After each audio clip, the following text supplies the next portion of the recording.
Fala galera, eu sou o Juan, a gente está aqui com mais um podcast.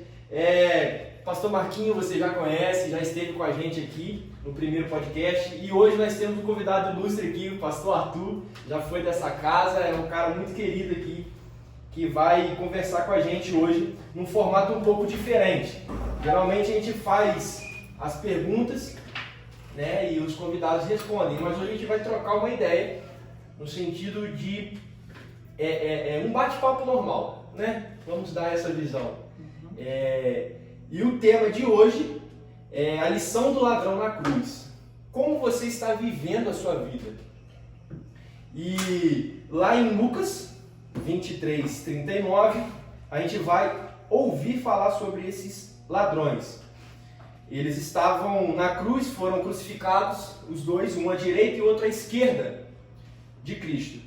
E em Lucas 23, 39 vai dizer: um dos criminosos que ali estavam dependurados lançava-lhe insultos: você não é o Cristo?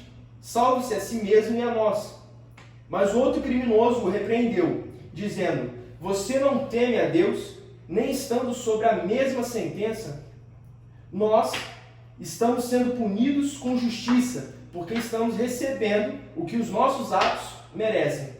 Mas este homem não cometeu nenhum mal. Então ele disse: Jesus, lembra-te de mim quando entrares no teu reino. Jesus lhe respondeu: eu garanto, hoje você estará comigo no paraíso. Amém. Pastor Arthur, antes da gente começar a falar sobre esse tema lindo, eu principalmente queria dar um pouco de ênfase na questão dos ladrões. A Bíblia pode nos dizer que ele conhecia Jesus, que ele já ouviu falar dele? Então, entendendo que Jesus estava andando pela comunidade, pode-se dizer que sim. Né? Acho que tem outros episódios na Bíblia que pessoas vão dizer que já tinham ouvido falar da fama de Jesus. A fama de Jesus estava popular ali naquele ambiente. Mas a própria escrita sobre a cruz, né, denunciava Jesus como Filho de Deus. Né? Acho que no entendimento que eu tenho, esses ladrões conheciam. Talvez Jesus tinha uma grande chance de conhecer, de saber o que estava acontecendo ali naquele contexto.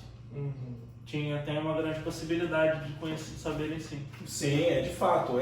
Tem aquele episódio ali envolvendo, lá em Marcos 7, se eu não me engano, né? Ou antes um pouquinho, vai dizer, falando daquela mulher que vem gritando atrás de Jesus e dos discípulos e falando, pedindo uma cura para a filha dela que está muito enferma em casa, né? Sim. E aí essa mulher, ela está numa região muito distante de Israel, está numa região bem distante, né? Então, como que ela ficou sabendo para poder dizer Jesus, filho de Davi, Jesus, filho de Davi? Então ela clama ali. Então, assim, é muito difícil, como o pastor Arthur bem disse aqui, é muito difícil que não houvesse ali na época ali o conhecimento sobre quem era Jesus, o que ele estava fazendo, né? O que estava acontecendo ali. Era notório, né? O próprio Bartimeu, né? Quando ele vê o deslocamento da multidão, ele tem noção de que é Jesus. Né? Ele não enxergava, mas ele ouvia. Eu acredito que o nome de Jesus, os sinais, os prodígios estavam sendo colocados ali. Todo mundo sabia. Entendeu? Todo mundo sabe, assim. Tem os 10 leprosos também. Isso. Né? Os 10 leprosos, que a Bíblia vai dizer que eles estavam de longe. Estavam de muito longe, avistaram e falaram, né? Se o senhor me cura, né? E então era realmente notório, né? Que toda a fama de Jesus, né? Sim. Era uma das coisas que me chama muita atenção nessa questão do ladrão na cruz, que realmente eu também já quase pensei sobre isso, né? Porque é notório a fama de Jesus. E ele mesmo sabendo, ou já ter tido ouvido falar, já ouviu falar de Deus em algum momento, de Jesus, ele com certeza. E ele mesmo assim não... ele ouviu, mas não praticou, né? Ele decidiu viver de qualquer forma ali da vida dele, mesmo ouvindo a mensagem de Jesus e ouvindo. Isso torna um pouco bem... Então, cara, eu acho que assim, são dois pontos. O primeiro deles, a gente está falando de um ladrão ou a gente está falando dos dois? Sabe? Se a gente está falando dos dois, a postura deles é diferente. Sim. Tem uma postura de dizer, olha, você bateu a cabeça, respeita ele. Ele é Senhor. E é o que Jesus vai dizer. Hoje você vai estar comigo no paraíso. E tem um outro que mesmo ouvindo falar, sabendo quem é, ele vai olhar para Jesus e falar assim, você tem poder, sai daí e me tira também. Eu acho que o grande ponto central desse texto não é saber quem é Jesus. Porque foi o que você introduziu dizendo. Eles ouviram falar de Jesus, mas não deixaram de ser ladrões. Acabaram na cruz. Saber quem é Jesus não muda a nossa vida. O que muda a nossa vida é o encontro com Ele. Com certeza. Esse é o grande ponto, ao meu ver, desse texto. São duas pessoas diferentes, com comportamentos diferentes. O que eles têm de igual? O encontro. Que para um vai gerar o paraíso e para o outro o que o texto me dá a entender não. Mas aí vamos colocar uma problemática, assim, uma questão. Assumindo que antes da cruz, eles ouviram falar. Talvez não mudaria, talvez o ponto final deles para a cruz, por exemplo. Eu vou comparar assim com um jovem, né? Então, eu sou pai, né, de 2 filhos, então quando eu vou falar algo para os meus filhos, que eu vou discipliná-los, né? Hoje não, porque eles não moram mais comigo, já cresceram, já tomam conta das suas vidas, né? Mas quando eles eram pequenos, eu instruí-los pelo caminho que eles deveriam andar, né? Tudo isso visando desviá-los do perigo, das ameaças, né? Mas só que existe um ponto, né? Eu costumo dizer isso quando eu tenho a oportunidade de falar com pais ou com casais, né? Existe um ponto na vida dos nossos filhos que a gente não tem mais condições de tomar na mão dele e levar para onde a gente quer. Aí ele vai ter que fazer as escolhas dele e arcar com a consequência das escolhas que ele fizer. Então, sejam consequências boas ou sejam consequências não tão boas assim. Não é? Assumindo que Jesus pudesse, estava, né, na verdade, pregando ali nas adjacências, em todo lugar, e ele era conhecido, a questão, assim, que eu até discuto, coloco aqui na mesa junto com o pastor Arthur, né? Não mudaria o destino dos dois? Não mudaria? Eles não precisavam estar na cruz. Não precisariam estar na cruz. Se eles tivessem ouvido antes, eles não estariam na cruz. Cara, só que eu tenho vivido, cara, eu tenho experimentado uma experiência muito nova na minha vida, na caminhada. Hoje eu estou em Italva e eu tenho experimentado algo, cara, muito interessante, que é lidar com pessoas que não são cristãs. Eu estou no meu 6º ano de ministério pastoral. E hoje é o lugar onde eu estou tendo mais contato com pessoas que não são cristãs. A grande parte delas que você conversa, elas já ouviram de Jesus. Se você puxar o Salmo 23, elas falam. Se você puxar o 91, elas recitam, até melhor que gente da igreja. Elas conhecem, cara. Só que, tipo assim, não rolou na vida delas um encontro verdadeiro que a palavra que elas ouviram se torne verdade nelas. Dentro delas. Elas sabem, elas ouviram, mas elas não tiveram uma experiência de dizer, olha, o que o mundo diz está errado. E essa palavra que eu estou ouvindo é a verdadeira. Ao meu ver, tá? E aqui eu estou colocando uma leitura pessoal minha nesse texto. se esses homens podem ter ouvido tanto que eles quiseram, não gerou resultado nenhum. O que gerou um resultado na vida deles foi quando eles se encontraram pessoalmente com a pessoa de Jesus. E a partir dali, tudo aquilo que eles ouviram se tornou verdade. Bom, pelo menos para um. Para um, pelo menos. Pelo menos para um. Para um, pelo menos. Se tornou verdade. Porque eu entendo que a nossa grande missão é falar do reino de Deus, mas é levar a pessoa de Jesus. Que é a pessoa de Jesus que gera a transformação, sabe? A palavra a instrução mas também é um encontro. É um encontro com o poder do nome dele. É isso que gera, entendeu? Bem, não estou dizendo, isso é uma percepção minha, sabe? É uma leitura que eu faço. Porque, cara, todo lugar que você entra, vamos trazer para hoje, todo lugar que você entra vai ter alguém desviado ou alguém que conhece a Bíblia. Se pegar a minha geração, eu vou fazer 31 anos. Se pegar a minha geração, cara, todo mundo participou da EBF da Igreja Batista quando era criança, aqui em Pádua. Todo mundo participava da EBF aqui da Central de Pádua, da Metodista, que teve 300 EBF, a vida inteira sempre teve. Se pega a galera da minha idade, da minha geração, todos nós tivemos um contato com alguma coisa da Bíblia. Só que uns andam na luz e outros andam em trevas. Por que isso? Eu entendo que é por um encontro com Cristo. O que faltou para eles antes deles foi um encontro. Foi um encontro. Foi um encontro. Aquilo que muitos tiveram antes. Ali eles tiveram uma oportunidade. Aquilo que muitos lá atrás tiveram a oportunidade de encontrar com Jesus, de ver pessoalmente, de conversar com ele ali. A gente tem vários exemplos disso. Então o que teria mudado a visão seria um encontro. Ao meu ver, é um encontro. Porque a gente vive algumas realidades, né? Que as pessoas, assim, elas precisam passar colocando um exemplo, precisam chegar ao ponto extremo, chegar no momento crítico. A questão que para mim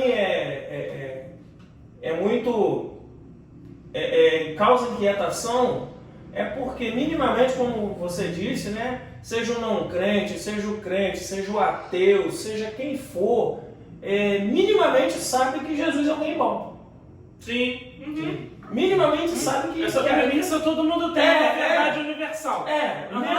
Mesmo alguém que não creia de fato, se fala desse nome, sabe que não está associando uma coisa boa. Então se fala assim, Deus te abençoe, ele não está entendendo aquilo como um palavrão. Ele sabe que é alguém querendo bem. Sabe que é alguém querendo bem, minimamente querendo bem, né? E como assim as pessoas, elas precisam chegar a um ponto tão difícil da vida? Por exemplo, é um pai que um filho que desobedece o pai, vive de forma desregrada e aí acaba se acidentando e lá no leito do acidente ele vai, poxa, eu tinha algo para poder viver melhor.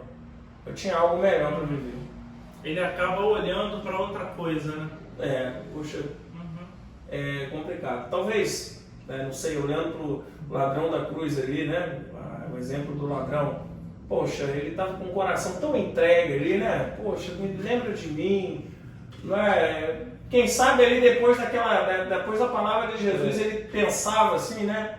Mas eu poderia ter, poxa vida, eu poderia ter casado, eu poderia ter filhos, eu poderia arrumar um emprego.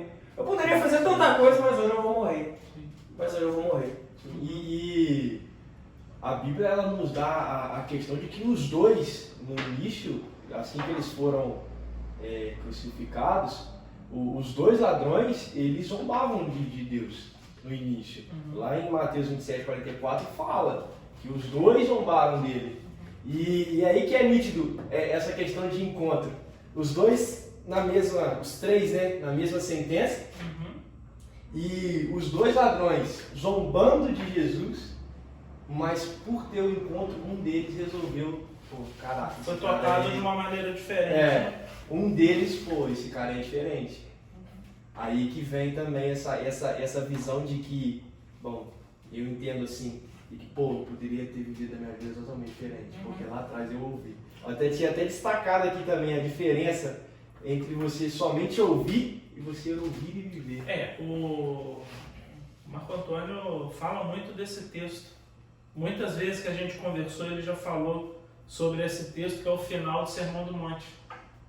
O prudente é aquele Que ouve a palavra e pratica. esse é o ponto.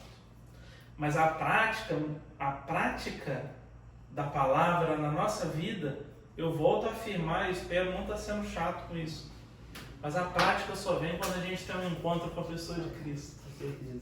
De nós mesmos não vai, cara. Com certeza. Jesus vai dizer isso em João 15, quando ele fala da videira. Se eu não me engano é João 15, 25. Ele vai dizer: sem mim nada podeis fazer. Sem a virtude dele, sem a presença dele dentro de nós, sem o toque dele na nossa vida, não tem como a gente endireitar a nossa vida. Sim. Não tem como a gente ajustar a nossa vereda, sabe? De nós mesmos não tem como. Depende dele. Depende de uma palavra vinda dele. Depende de algo liberado por ele sobre nós. E isso se dá no encontro.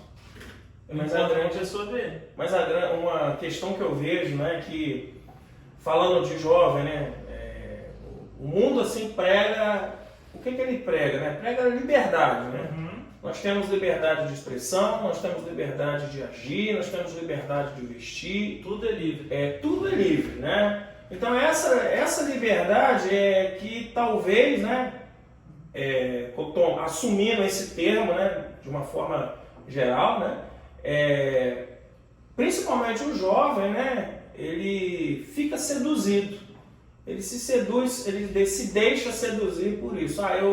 Eu tenho coisas melhores para poder viver, eu tenho coisas mais legais para poder viver. E essa liberdade, né, que aparentemente, né, é uma liberdade, né, mas as pessoas associam isso poxa, eu vou assumir a Cristo, eu vou ficar com uma vida cristã, poxa, eu vou ficar preso numa igreja, eu vou ter que ficar preso, eu não vou poder fazer isso, eu não vou poder fazer aquilo. É um comentário assim que eu ouvi já de algumas pessoas, né? Você não pode, você quando está na igreja você não pode fazer isso, você não pode fazer aquilo, né? Há uma falsa informação, né, pregada, né, de que você não tem essa liberdade, né? Eu tenho um texto que eu gosto bastante, né? Não sei se o pastor Arthur concorda comigo, mas assim, que é lá do jovem rico, lá em Lucas 18, o herdar a vida eterna. Jesus dá algumas instruções para ele não aceita, vai embora triste, e aí, numa das questões lá no final, Pedro vai dizer, né? Mas nós te deixamos, Jesus, nós deixamos tudo para poder te seguir, nós abandonamos tudo, poxa, ficamos presos ao Senhor. Aí Jesus vai dizer, né? Libera uma palavra, olha, se você não há quem não tenha deixado pai, mãe, casa, filho, por amor ao reino de Deus, que não viva nesta terra muito mais e na era vindoura a vida eterna. Né? Então, assim, a questão que Jesus oferece, que é a vida abundante, ele garante nessa palavra. Ele fala, olha, você vai ter oportunidade de viver nessa terra, usufruir de uma boa faculdade, de um bom emprego, se o teu coração estiver no reino de Deus. Né? Não precisa você chegar num momento crítico para você poder viver isso tudo. Você pode viver com liberdade. Que a gente usou, vamos ficando no campo do ladrão, concordo muito com isso que você está falando. Andar com Deus não é uma prisão, é um sinal de liberdade. Sim. Isso a gente precisa deixar isso claro. Gente, no cenário de ladrões, eram 3 na cruz. Os 2 do episódio que a gente está focando e o famoso Barrabás. Sim. Olhando de fora, qual dos 3 ladrões foi beneficiado? Olhando de fora. Para o mundo, uma visão mundana. Para o mundo foi Barrabás. Barrabás, certo? Correto. Barrabás perdeu a oportunidade de se encontrar com Jesus. Mas ele preferiu viver a vida na terra e perder. Aquele que morreu não foi liberto da cruz, mas foi liberto para toda a eternidade. É verdade. Bom, bem. É o que o incontável. É aquilo que. Cara, você falando dessa crise bateu. Nossa, certinho. Você parou pensando em casa. Eu separei esse pontinho aqui, cara, porque eu achei muito massa uma questão. O que as três cruzes representam ali, na minha visão que eu vi. Uma era a salvação, que era Jesus. Nítido ali. A salvação. De um lado a redenção e do outro lado a perdição. E as três cruzes, para mim, deu uma visão de representação. E ainda te dou mais uma. Aquele que deixou a cruz. A falsa liberdade. Falsa liberdade. Então... que muitas vezes nos seduz mais do que a salvação, a redenção e a condenação. Sim. A falsa liberdade nos seduz mais do que isso. Sim, porque a gente tem uma visão de que, pô, todo crente é careta. Ele não faz isso, não faz aquilo outro. E trazendo para os dias de hoje, né? O crente faz isso, não faz aquilo outro. Mas não sabe, mal sabe a pessoa que ali é uma prisão para ela. Mesma coisa lá atrás. Eles ouviram, mas preferiu o quê? Tá roubando, que provavelmente matava também. Cara, eu acho que a gente condena muito os fariseus, os caras do templo, mas é a roupa que a gente gosta de usar, mano. É a roupa que a gente gosta de usar. A igreja é pesada até pro crente, às vezes. Sim. Não tô condenando a igreja não, tá? A igreja é o melhor lugar que a gente pode estar.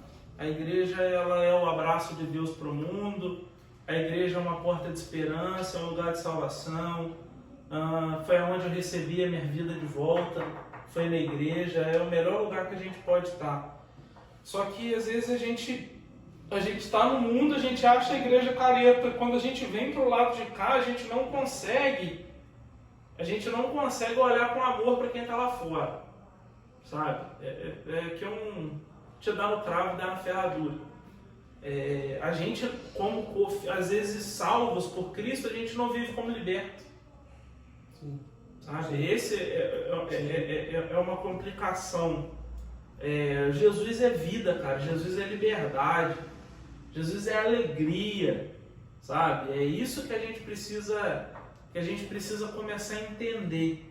Escravidão, cara triste, ambiente pesado é onde tem pecado, é nas trevas.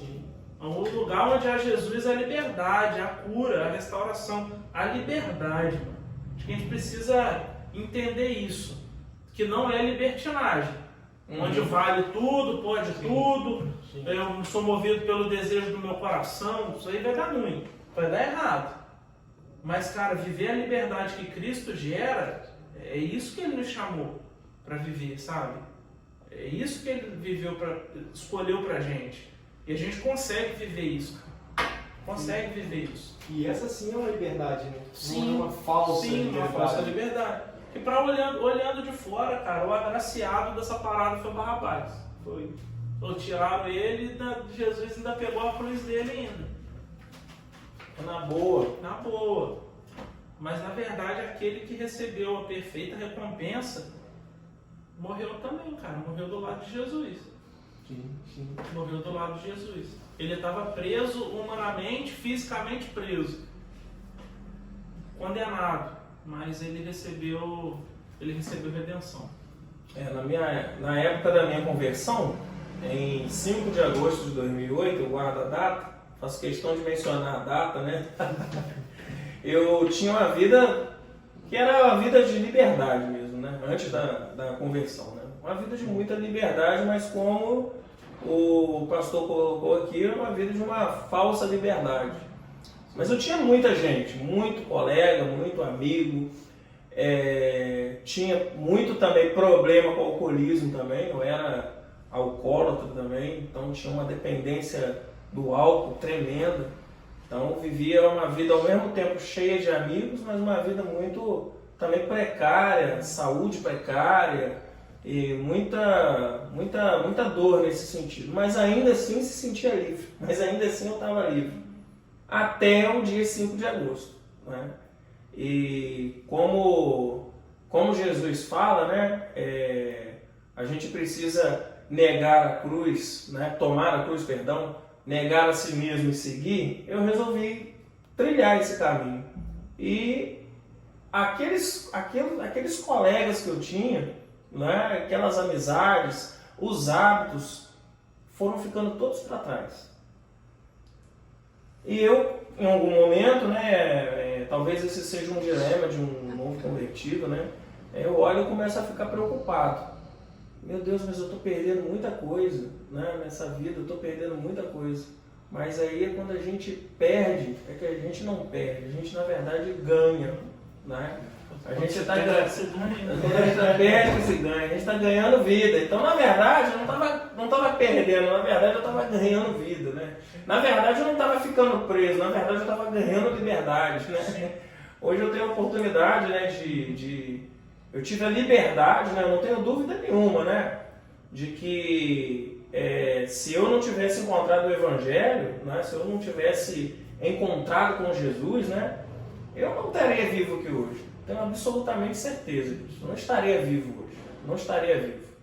Envolvido no alcoolismo do jeito que eu estava, não tinha condições de eu estar vivo hoje. Eu tinha morrido de uma cirrose braba, de um ataque cardíaco, eu tinha morrido de alguma coisa, mas atropelado, afogado no rio, eu estaria morto de muitas e muitas formas. Mas assim, o encontro com Jesus, o Evangelho da Cruz, né, me fez realmente ter liberdade. Eu tive liberdade para poder constituir uma família, ver os meus filhos crescendo, indo para a faculdade, futuramente, num futuro próximo agora, eu vou ser avô, né? Então, tudo isso construído a partir de uma vida com Cristo. Eu não posso dizer que eu não acho que eu vivo uma vida de prisão. Uma coisa rapidinho, a produção pediu pra você chegar um pouquinho pra frente.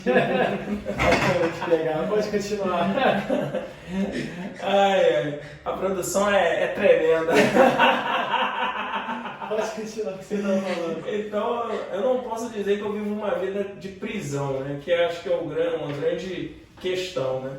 Eu acho que nesse sentido aí, comparando com o ladrão da cruz, assim, eu acho que eu escapei desse sofrimento.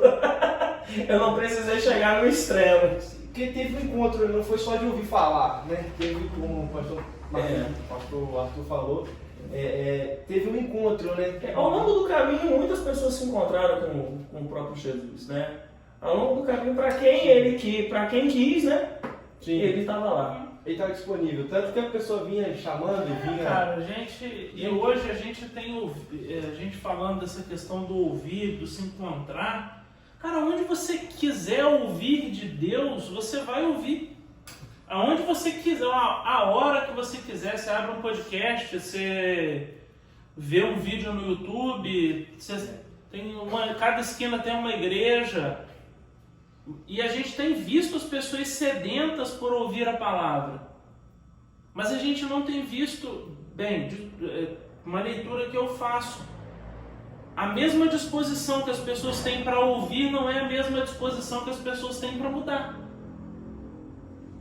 Porque também impõe essa mudança na gente. Impõe, cara. Impõe essa mudança. Pô, você mesmo colocou, de zombador a salvo.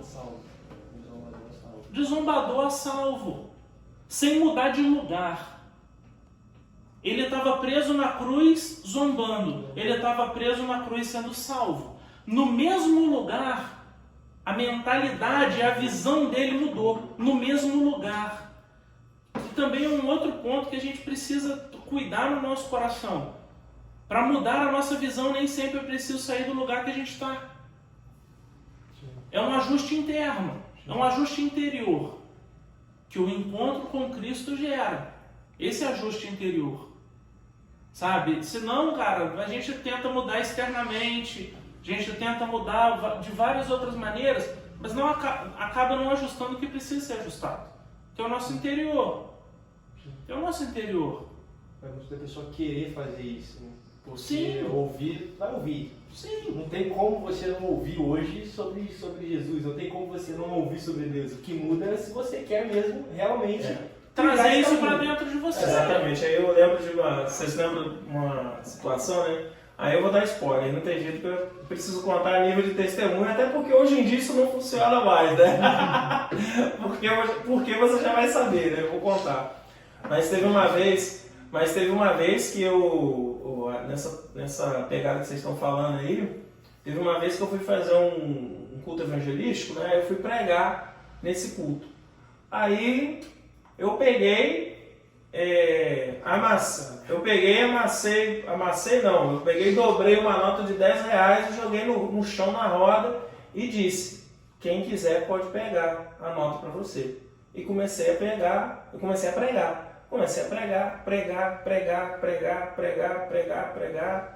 Ninguém pegou a nota de R$10. Ninguém pegou os R$10. Terminei de pregar a mensagem, fui lá e peguei a nota de 10 e falei assim: gente, mas vocês não quiseram pegar essa nota? Não é? Quem quer essa nota? Aí todo mundo falou: eu quero. Mas por que você não pegou quando ela estava no chão? Eu falei para você pode pegar. Mas a moral da história é, né?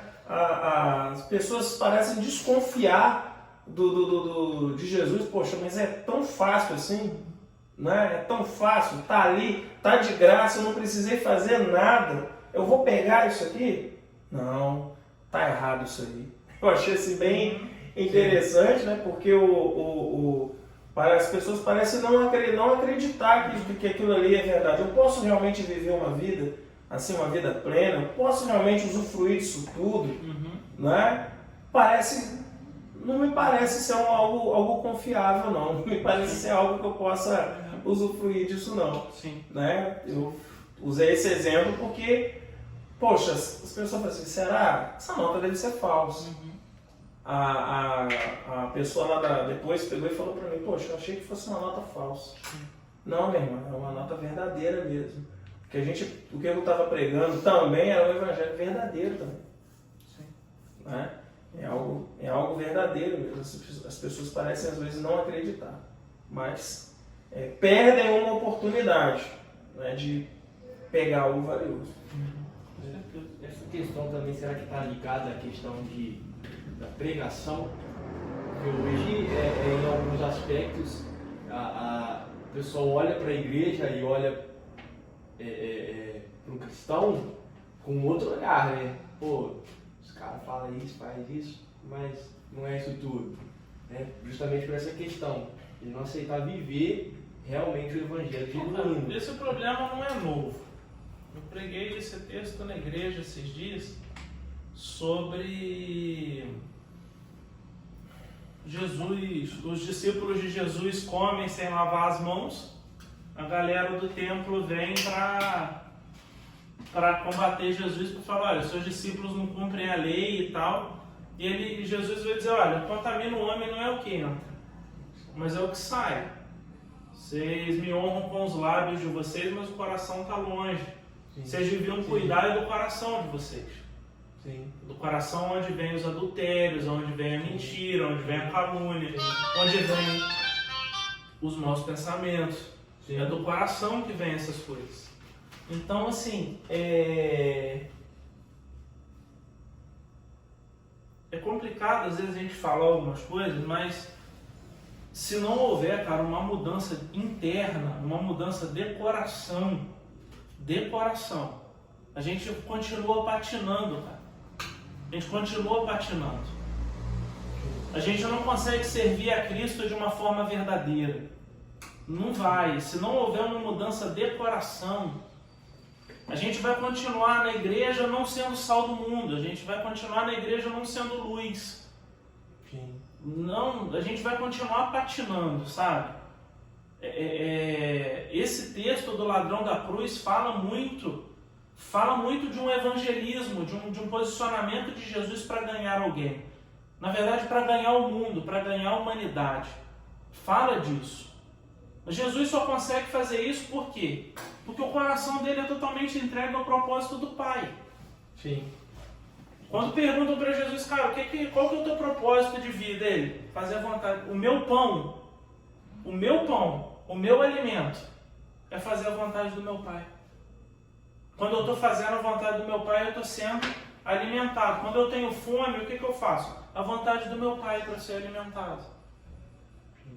Então,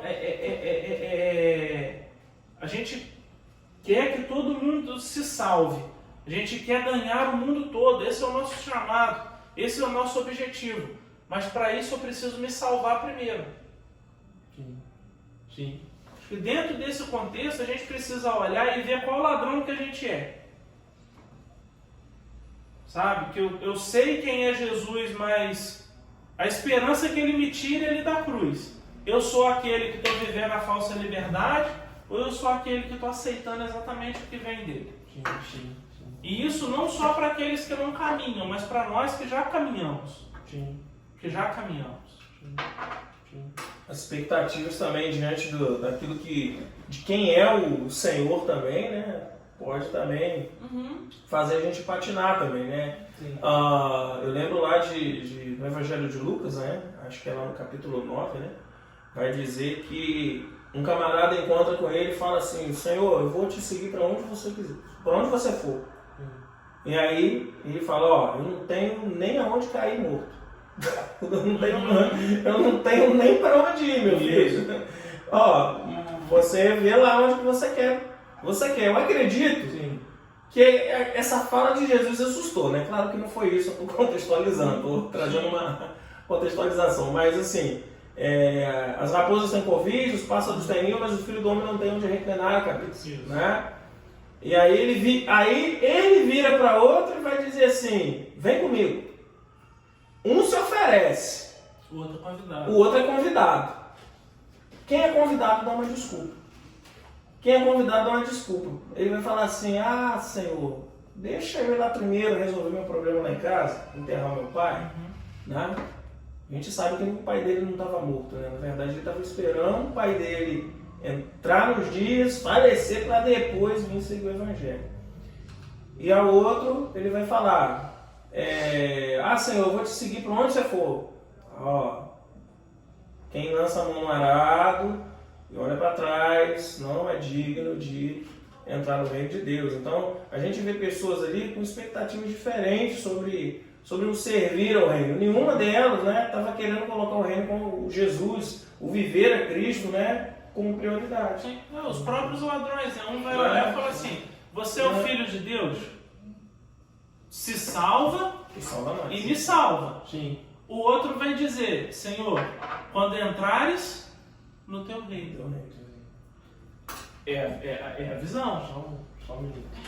Fala, galera, a gente deu uma pausa, mas você que está gostando, você que está se interessando pelo assunto, segue a gente nas redes sociais, segue o YouTube aí, nosso canal no YouTube, e fica alerta para a segunda parte, porque esse assunto está de suma importância e está muito top. Então, cola com a gente para a parte 2.